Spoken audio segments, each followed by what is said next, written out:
글쎄 안 들려 들을 뉴스 없어 아무 뉴스도 귀에 들어오지 않아 듣고 또 들어도 들을 뉴스 없어 만드는 게 이프로야. 이동영의 뉴스 정면승부. YTN 라디오 이동의 뉴스 정면승부 3부 시작합니다. 1부에 이어서 계속해서 당선인 인터뷰 이어가 보겠습니다. 이번에는 강원 지역 최대 격전지였죠. 춘천, 철원, 화천, 양구갑 선거구에서 당선된 더불어민주당 허영 당선인 연결해 봅니다. 허영 당선인 나와 계십니까? 네, 안녕하십니까. 춘천갑의 허영입니다. 예, 우선 축하드리고요. 자, 그 선거 결과가 밤 늦게까지 나지 않아서 마음을 좀 많이 졸았을 것 같아요. 네, 뭐 초반기에 그 약세 지역이 먼저 개표가 되고, 예. 네, 그다음에 좀 뭐 제 유리한 지역으로 순차적으로 개표가 되어서 역전이 될 것이라는 것은 확신은 했는데, 예. 뭐 설마 좀 했습니다. 예. 그 강원도에서 민주당이 지난 4년 전 선거에서 한 석에 그쳤는데 이번에는 어쨌든 3석을 따내면서 강원 민심이 여당으로 약간 돌아선 거 아니냐 이런 얘기가 있던데 어떻게 보세요? 네, 맞습니다. 이번 이제 코로나19와 같은 이제 국가적 재난 사태에 대응해서 좀 안정적인 국정 운영을 할 수 있는 강한 정부가 좀 필요하다. 이런 그 도민들의 인식들이 있었던 것 같습니다. 예. 당선 인사 다니는 중이라고 들었는데 춘천 시민들이 어떤 말씀을 하고 계십니까? 정말 이제 좀 대한민국 정치의 품격을 올려달라. 예. 그리고 우리 춘천이 이제 수부도시 도청 소재지인데, 예. 발전이 그만큼 되질 못하고 있는 상황이어서, 예. 지역 발전에 좀 매진해달라. 뭐 이런 요청들 많이 하고 계십니다. 예. 선거 막판 김진태 의원 측에서 세월호 현수막을 훼손하고 하는 일이 벌어졌는데 그것도 혹시 표심에 영향을 미쳤을까요?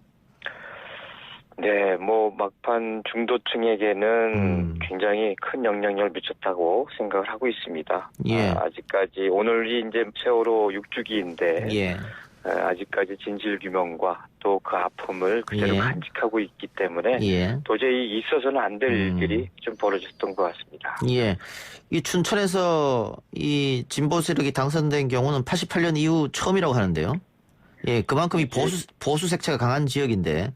네네. 그럼에도 불구하고 춘천 시민들이 허영을 선택한 이유, 뭐 여러 차례 떨어졌기 때문에 뭐 동정심도 약간 작용했을까요? 그렇습니다. 12년 동안 이제 3번째 도전이어서 그 동정심도 좀 작용했다고 봅니다. 그리고 12년간 정말 구석구석 현장에서 발로 뛰어다녔습니다. 예. 그런 어떤 진정성, 진심을 좀 선택해 주신 거 아닌가 이렇게 생각을 하고 예. 있습니다. 강원도 선거 결과는 어떻게 보세요? 민주당이 내심 4석까지 발했던 것 같은데. 네, 이 월대 1대7이라고 하는 완전히 기울어진 운동장에서 좀 균형을 이뤄주십사 했는데, 예. 막판 수도권에 있어서의 이 민주당 바람이 예. 우리 강원도까지는 불지 못했던 것 같습니다. 예. 네. 근데 강원도 지역 선거가요. 이 도지사 선거를 하면 민주당이 여러 차례 이기는 결과가 나오는데 국회의원 선거를 하면 항상 지는 걸로 나온단 말이죠. 그 이유는 어디 있을까요? 저는 이 인물의 여러 가지 차이가 좀 있다고 생각을 하고 있습니다. 인물의 차이가 있다. 예, 그동안, 도지사는 걸출한, 이광재 전 지사라든지, 최문순 지사님이라든지, 걸출한 정말 각기 다른 리더십을 가진 그런 인물이 있었던 반면에, 국회의원 후보군들이 조금은, 지역에서 신뢰와 또 능력을 인정받는 후보군들이 좀 적지 않았나 예. 이런 좀 판단을 하고요. 예. 예. 그리고 또 워낙 또 보수세가 강한 지역이다 보니까 예. 이 보수 표심들이 이 접경 지역도 있고 그래서 여러 가지 이념과 색깔에 좀 의존하는 그런 선거 표심도 아직까지 존재하고 있기 때문에 발생하는 문제라고 생각합니다. 예. 전체 총선 결과는 민주당이 압승으로 끝이 났습니다. 이 정도까지 선전하리라고 예상하셨어요? 전혀 생각지 못했습니다. 예. 네. 그만큼 또 책임감도 주어질 텐데요. 집권 여당으로서. 그렇습니다. 정말 무거운 책임감을 느끼어서 정말 겸손해야 된다. 그리고 이거는 이번 코로나19와 경제전쟁에서 무조건 민생과 경제를 무조건 안정시킬 수 있는 능력 있는 집권 여당의 모습을 보여야 된다. 예. 그러지 못하면 또다시 어려워질 거다. 이런 생각을 많이 좀 하게 됩니다. 예. 이게 가족분들도 여러 차례 이제 의원님이 되실 텐데 당선인 선거 도전하는 거 옆에서 지켜보다가 10여 년 만에 당선되는 걸 봤는데 감회가 좀 새롭고 또 다른 어떤 특별한 말을 해줬을 것 같아요. 더 이상 정말 힘들어했었던 것 같습니다. 특히나 이번이 김진태 의원이 워낙 그쪽에 보수의 아이콘화되어 있고 이쪽이 또 보수가 강한 지역이다 보니까 원래는 이 70년 만에 처음 바뀐 겁니다. 이런 되다 보니까 힘들어서 그렇지만은 저보다도 더 강인한 의지와 또 노력을 해주신 우리 가족들에게 정말 깊은 감사의 말씀을 좀 드립니다. 알겠습니다. 자, 끝으로 국회에 들어가면 어떤 활동을 하실 건지 포부 한 말씀 부탁드립니다. 네, 입법 활동으로는 국회의원의 특권을 좀 없애고 국민 기본권과 행복권을 강화하는 그래서 재난기본소득법이라든지 기본소득을 강화하는 그런 입법 활동을 좀 하고요. 또 지역은 우리 춘천에 춘천 호수 국가정원 같은 것을 만들 수 있는 국가정원 조성에 관한 법률 같은 것을 만들어서 하여튼 지역 발전을 위한 그 기반을 탄탄히 좀 하는 활동을 적극적으로 해나갔으면 좋겠습니다. 해내겠습니다. 알겠습니다. 다시 한번 당선 축하드리고요. 오늘 인터뷰 고맙습니다. 네, 행복하십시오. 건강하십시오. 감사합니다. 지금까지 춘천, 철원, 하천, 양구갑의 허영 더불어민주당 당선인이었습니다.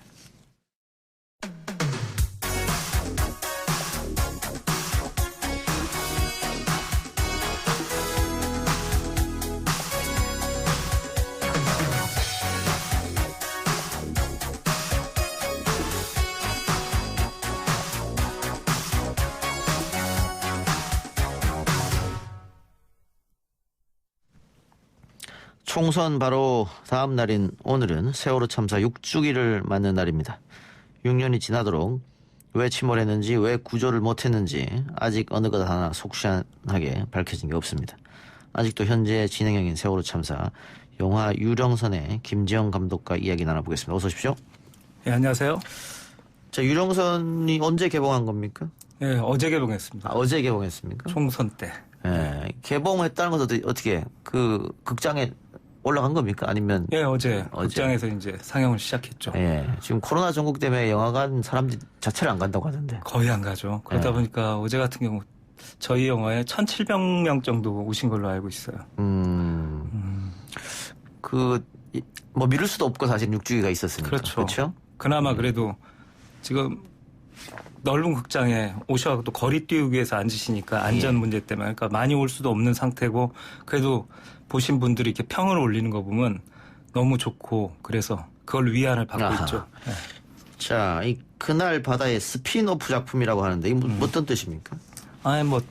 통상적으로 스피노프라고는 하지만 약간은 거기에서 그러니까 파트 2로 하기에는 좀 영화가 짧고 이게 한 49분 정도의 영화라서 좀 짧기 때문에 스피노프라고 했지만 그날 바다 그 이후의 이야기 그날 바다 이후에 더 나온 강력한 어떤 조작의 증거를 담은 영화입니다.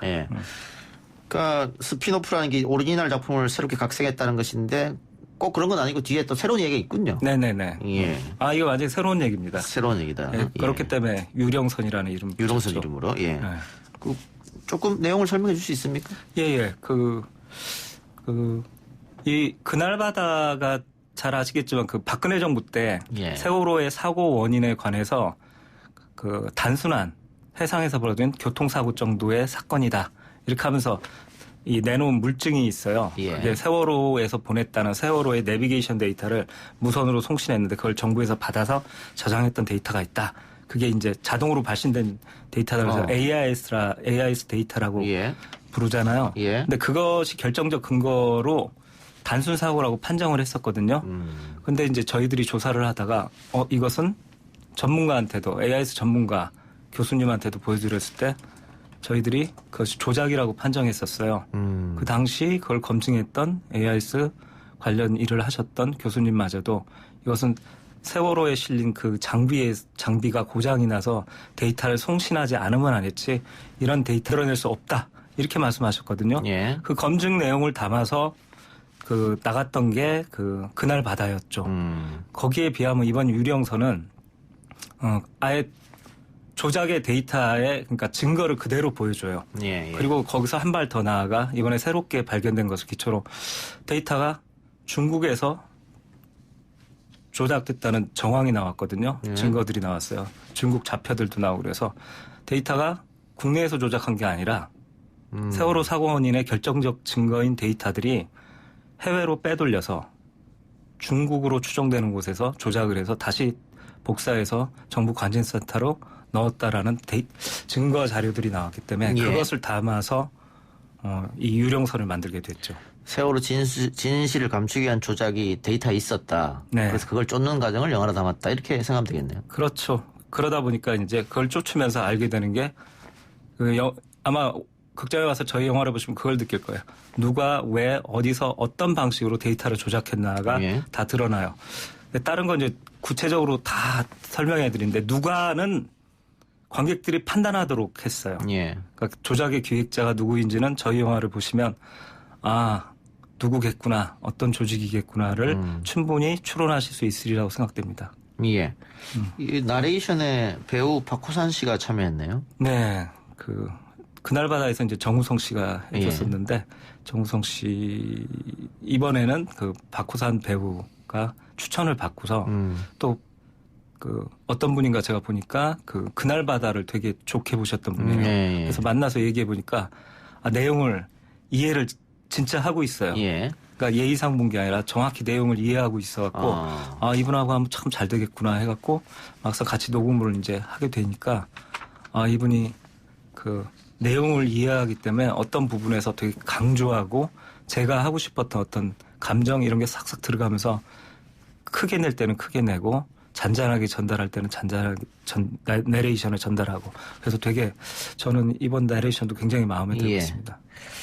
자, 어제 총선이 있었는데 민주당이 크게 이겼습니다. 네. 유족들은 아무래도 이 사건이 박근혜 정권에서 일어났던 일이니까 민주당 정권이 이렇게 많은 승리를 했기 때문에 21대 국회에서 제대로 된 진상규명이 되지 않을까 기대하고 있을 것 같아요. 예. 근데 이 자리를 빌어서 꼭 말씀드리고 싶은데요. 국회의원 수가 문제가 아니라 정확한 내용을 알고 있는 국회의원이 몇 명이냐가 더 중요하거든요. 예. 사실 저도 이번 이제 압도적인 민주당이 승리를 했기 때문에 되게 기대를 하는데 문제는 뭐냐면 많은 사람들 특히 국회의원들 민주당 국회의원들마저도 박근혜 정부에서 발표했던 내용들 있잖아요. 세월호 사건에 대해서 과적이다 고박이 안 됐다 데이터는 조작이 안 됐다 이런 내용을 박근혜 정부가 말했던 내용을 다 믿고 있어요. 이미 받아들이고 있어요. 사실로.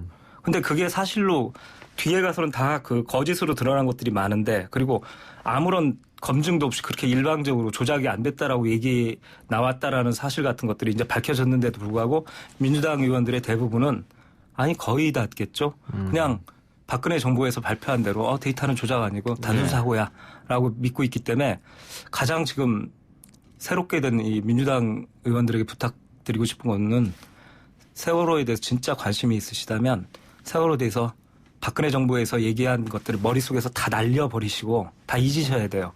그리고 편견과 선입견을 버리시고 우선 저희 영화를 좀 유령선을 봐달라. 알겠습니다. 예. 부탁드리고 싶습니다. 오늘 대통령이 SNS에 4.16 생명안전공원과 국립안산마음건강센터 건립을 차질 없이 진행하고 진상규명에 최선을 다하겠다. 이렇게 얘기했습니다.